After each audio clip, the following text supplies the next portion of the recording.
saya nak minta maaf, saya betulkan. Memang rupanya Ikram juga menjadi ejen untuk kutip zakat. Kutip zakat pun dia. Majlis MAIM siapa? Majlis Agama Islam. Majlis MAIM si Sari Iswan dah. Majlis Agama Islam apa? Maknanya left pocket to right pocket lah ni. MAIM. Masuk poket kiri, masuk atas bawah depan masuk.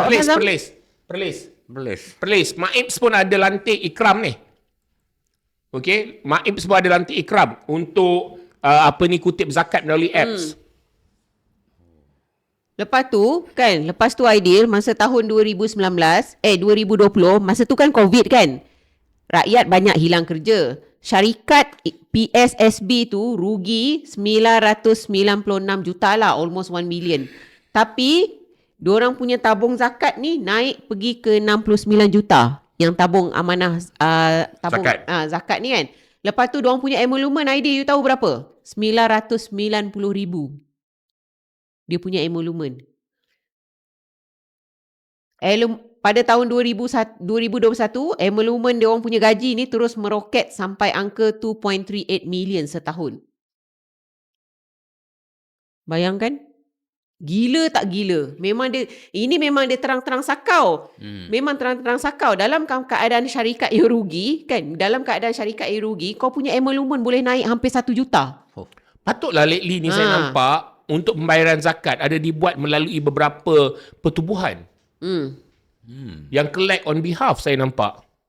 Ini bukan sesuatu yang tak boleh lah. Tak boleh. Aku betul-betul trigger lah. Saya tak boleh lah bang. Macam tahun lepas bang, abang masih ingat masa Majlis Agama Islam Negeri Sembilan.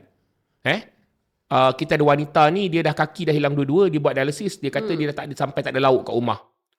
Ili telefon Mains, Majlis Agama Islam cakap apa tau? Oh, tak ada keperluan untuk jumpa. Tak ada keperluan untuk pergi melawat Asnaf ni. Asnaf ni dapat bantuan dialisis daripada diorang lah. Sebab Asnaf ni pakai pampers, pakai apa semua kan. Dah tak mencukupi. Ada seorang anak kerja food rider, anak tu terpaksa jaga dia kebanyakan masa. Jadi anak tak dapat banyak pun income. So Majlis Agama Islam Negeri Sembilan, bila Ili telefon, dia cakap tak ada keperluan untuk pergi melawat. Jadi malam tu lepas maghrib, saya buat satu video. Saya up satu video. Dan abang tahu apa berlaku lepas tu? Pagi esok sebelum office buka, diorang dah terpacak depan rumah Asnaf tu. Kata tak ada keperluan lah. Tak ada keperluan. Aku kadang-kadang kan, aku cakap lah, itulah sebab tu saya dah kata dah. Menjadi suara, orang marah, mengatakan bahawa kita ni jadi suara